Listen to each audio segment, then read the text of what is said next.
Bien, messieurs, je suis content de pouvoir vous poser quelques questions qui vont servir à préciser un certain nombre de fantasmes que nous avons essayé de commenter la dernière fois dans notre émission Les Drogués Heureux, et dont certains auditeurs nous ont dit que nous n'avions pas été précis pour démonter étape par étape quel est le processus d'abord de fabrication de la cocaïne et ensuite le processus qui aboutit à sa constitution sous forme de cailloux qui permet de le fumer, soit sous forme de base, soit sous forme de crack. Je vais reprendre la littérature de notre ami des grandes gueules, que j'ai réduit à quelques lignes, mais dont j'ai gardé la substantifique moelle. Donc, je commence, 2 points, ouvrez les guillemets. Le crack, c'est normalement de la feuille de coca qui est mélangée avec du kérosène et qui est séchée. Et c'est pour ça que quand on allume, ça craque. Donc, je voulais vous demander le lien entre ce kérosène et cette chose qui s'allume et qui craque, de votre avis. Alors, pour le kérosène, c'est un des préceptes qui est utilisé tout simplement pour faire sortir le principe actif des feuilles, mais comme a été utilisé à une époque l'éther, et à partir du moment où ça a été trop cher, ils se sont déplacés vers l'essence, et potentiellement ils utilisent peut-être autre chose maintenant dans les pays producteurs. Et pour le C'est-à-dire, pour être très précis, donc on fait la récolte de feuilles de coca. C'est ça. Donc, on a des ballots de coca. Et donc, qu'est-ce qu'on fait avec ces ballots de coca alors ? On les écrase très finement. On les hache, écrasés. On mélange ensuite avec le kérosène. C'est ça, de la chaux, du ciment. Enfin, il y a plusieurs composants qui rentrent dans le processus, dont en effet le kérosène, mais qu'en est un parmi tant d'autres, et qui est après extraction de la molécule. Tout simplement rincé. D'accord. Et donc la fameuse molécule, donc c'est une pâte. Ce qui en sort, c'est la cocaïne, la pasta, oui. Ce qu'on appelle la pasta. La pasta, voilà, donc de la cocaïne base. Une pâte blanche qui peut être appelée cocaïne base aussi. Alors, est-ce qu'on peut la fumer, cette cocaïne base ? Ah, celle-ci, on peut la fumer. Aussi. Parce qu'en fait, c'est avant qu'elle soit transformée en chlorohydrate. D'accord. Donc avant qu'elle soit transformée en cocaïne. Ouais. Donc on a un produit de base qu'on peut fumer directement. Pas en cocaïne, elle n'est pas transformée en cocaïne, c'est déjà de la cocaïne. Elle est transformée en sel, en chlorhydrate, comme disait Flo. C'est de toute façon de la cocaïne. C'est de toute façon de la cocaïne, puisque ça vient de la feuille du coca, mais qui est sous forme, on va dire, première étape de transformation. C'est ça. Et en chimie, une forme basique, du coup. Sous forme base. Ok. Et je me souviens de copains antillais qui parlaient de bazuco. Ça vous dit quelque chose, ça, de fumer le bazuco ? Ça doit être. Je pense que c'est la même chose. Je pense que c'est le nom pour la pasta. C'est le nom pour la pasta. Donc, ça a été fumé aux Antilles. Et on sait que dans le processus de l'histoire du crack à Paris, le crack à Paris est venu par les Antillais, qui étaient dans le quartier Strasbourg-Saint-Denis, et qui devaient fumer cette pasta ou ce bazuco qu'ils avaient ramené avec eux. Donc, alors, on va revenir à notre ami des grandes gueules, et qui nous dit... Donc, deuxièmement, l'effet du crack, ce n'est pas l'effet de la coca, c'est l'effet du diluant sur le cerveau, c'est-à-dire que ça fait fondre la graisse qui existe entre les synapses et ça ne crée pas de connexion naturelle. Alors, du coup, là, le diluant, ça serait quoi ? Ce serait le kérosène dont il parle ? Non, là, je pense que le diluant dont il parle, ce serait plus potentiellement le... Je pense que c'est le kérosène dans son idée. Là, d'accord. Ouais. Enfin, moi, c'est pour juste... moi, c'est l'ammoniac dont il parle. Mais qui peut être utilisé justement pour transformer la cocaïne chlorohydrate en forme de cocaïne base. Je suis même pas sûr qu'ils... Enfin, c'est pour ça que je pensais plus le kérosène, parce que je suis même pas sûr qu'ils savent l'ammoniac et le bicarbonate. Je suis même pas sûr qu'ils connaissent ce Mais produit. du coup, on parlait de la pasta tout à l'heure, donc les gros les revendeurs de cocaïne n'ont pas d'intérêt à vendre de la cocaïne sous forme basique, puisque la demande elle est plutôt sur de la cocaïne sous forme chlorhydrate, donc qui va être plutôt sniffé ou injecté. Donc en poudre. En poudre. Donc expliquer que ça veut dire en poudre. En poudre, donc ils vont continuer la transformation. Ils la diffusent sur l'international.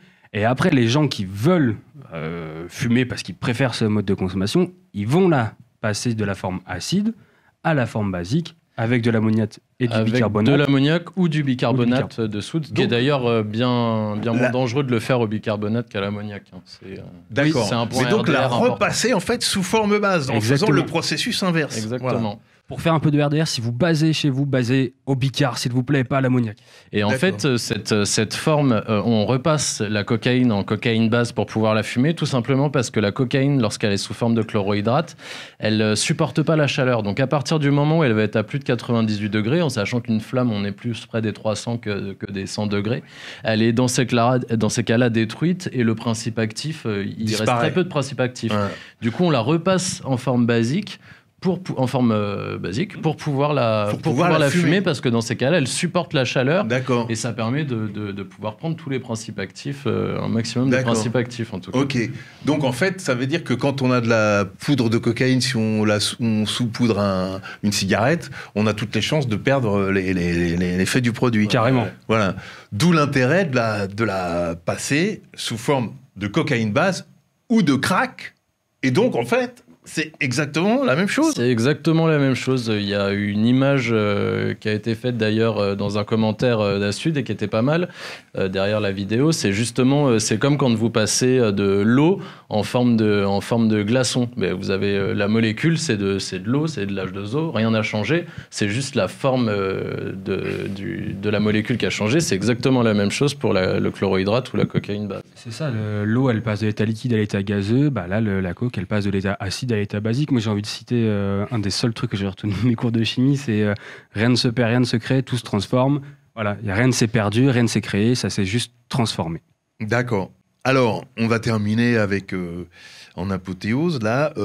Donc, il dit, il faut savoir que quand on est sous crack, on est parfois endormi. C'est souvent plutôt le contraire. Sauf après des grosses séances de crack où on n'aurait pas dormi, et dans ces cas-là, on pourrait être fatigué. Mais non, c'est plutôt un excitant, même s'il va avoir un côté apaisant, parce qu'en effet, une plus grosse montée que lorsque la cocaïne est sniffée, mais de par le mode de consommation. Mais non, on est rarement endormi quand on est sous crack. A priori. Mais on peut être extraordinairement violent, dit-il. C'est la drogue la plus dangereuse dont on ne se sort pas. Moi, j'ai envie de répondre à ça en parlant de l'histoire d'être endormi, du coup d'être fatigué. C'est pas le crack ou la cocaïne, c'est pas le stimulant le produit qui va amener à être violent, c'est le fait de stimuler, donc de ne pas dormir pendant longtemps, voire plusieurs jours, qui du coup va amener un tel état de fatigue que le cerveau il récupère pas les informations données par l'œil ou par l'oreille correctement. Il y a des hallucinations auditives ou visuelles, et il y a de la fatigue, et il y a de l'énervement. C'est un peu comme quand vous êtes fatigué parce que vous n'avez pas dormi ou fait des insomnies, sauf que là c'est sans produit, vous êtes ultra tendu, et là c'est la même chose, c'est pas le produit en soi. C'est l'absence de sommeil. Oui, puis il faut avoir en tête que quand on parle de problématiques comme ça, de personnes qui ont eu des excès de violence, c'est aussi des personnes souvent qui ont des problématiques qui sont sociales, qui sont à la rue, qui vont avoir... et c'est souvent ces problématiques-là qui vont amener à la violence plutôt que le produit. Enfin, en tout cas, c'est je pense, un tout.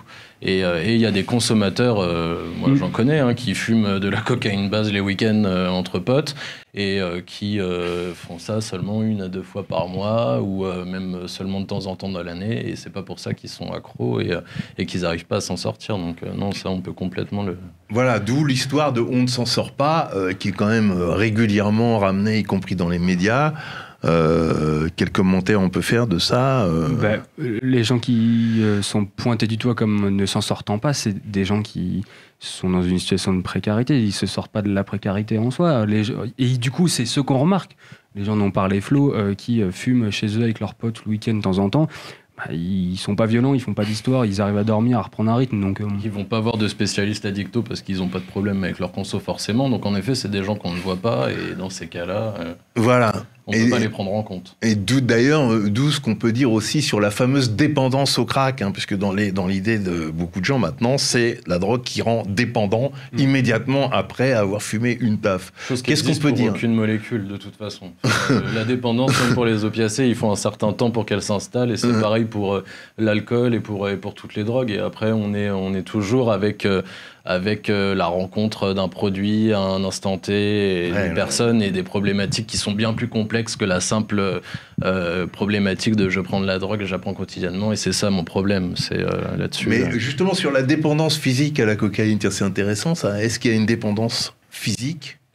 Aujourd'hui, il n'y a rien qui ne permet de démontrer qu'il y a une dépendance physique. Aucune étude scientifique n'est en capacité, même ceux qui recherchent à démontrer qu'il y en a une, il n'y a rien qui prouve aujourd'hui qu'il y a une dépendance physique, ni même la parole des consommateurs aussi. Voilà. Après, il y a une dépendance psychique qui peut se traduire par des symptômes qui sont physiques, mais ça, c'est naturel, et c'est le corps qui fait ça. Mais c'est vrai pour tout, oui, même pour le sucre parfois, ou le sexe. Donc, si je caricature, on peut dire que quelqu'un qui a fumé du crack pendant 6 mois peut tout à fait décrocher en 24 heures sans avoir de symptômes physiques. Je pense que s'il a une habitude de prendre ce produit, c'est comme tout, il aura des symptômes. Mais en effet, c'est pas comme les opiacés où il va avoir des symptômes physiques dus à la prise de ce produit et au fait que, au niveau des récepteurs, est remplacé par la molécule qu'il consomme. Donc non, il y a. D'accord. Il n'y a pas de dépendance physique connue, et c'est pour ça qu'il n'y a pas de traitement de substitution. Et ce qu'on va donner pour quelqu'un qui arrête le crack, c'est des benzos pour le calmer, c'est des somnifères pour qu'il puisse dormir et retrouver un sommeil, c'est toutes ces choses-là. C'est ça, les traitements qu'on utilise aujourd'hui, c'est plutôt sur le côté anxieux, angoisse, et c'est aussi quand on passe dans une addiction et plus dans une consommation, si on passe de la consommation de l'addiction à la cocaïne ou à la cocaïne base, c'est aussi pour de l'automédication, médicamentation, de gestion de l'angoisse, ou parce que ça joue sur le circuit de récompense, sérotonine, dopamine, et du coup c'est aussi pour ressentir du bien-être. Et à partir du moment où on passe dans de la consommation, dans de l'addiction, c'est un problème qui se fait sur la sensation de bien-être. Voilà. Donc, effectivement, c'est la conclusion. Et rappelons qu'il y a beaucoup plus de consommateurs récréatifs de cocaïne base qu'il n'y a de crackers qui, hélas, sont sous le feu de l'actualité. Surtout, oui, de crackers, oui, en effet, en tout cas, de personnes qui vont se retrouver au Jardin des Halles, ou ça, c'est sûr. Là, c'est une petite population de 200 personnes, alors que...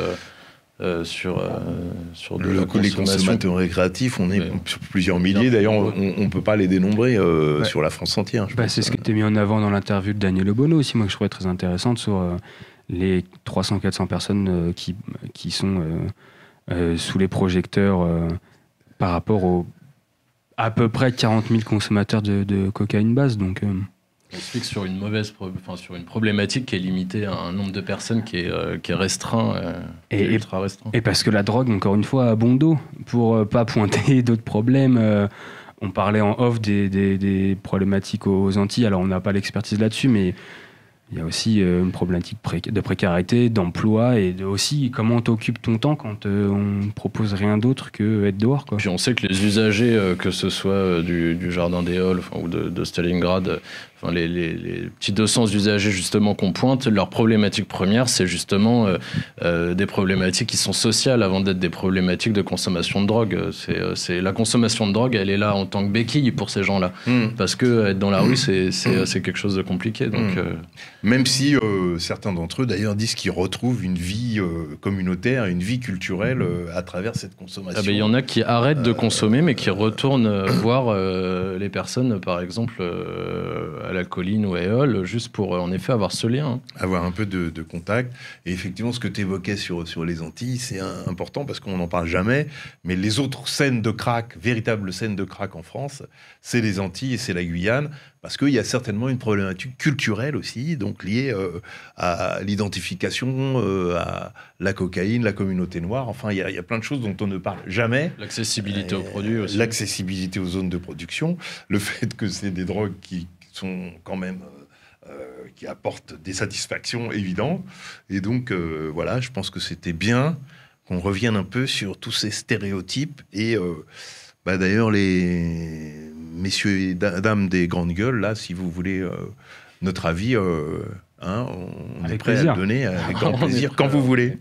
Exactement. Pour vous donner une vraie information sur les drogues. Merci. Merci. Merci.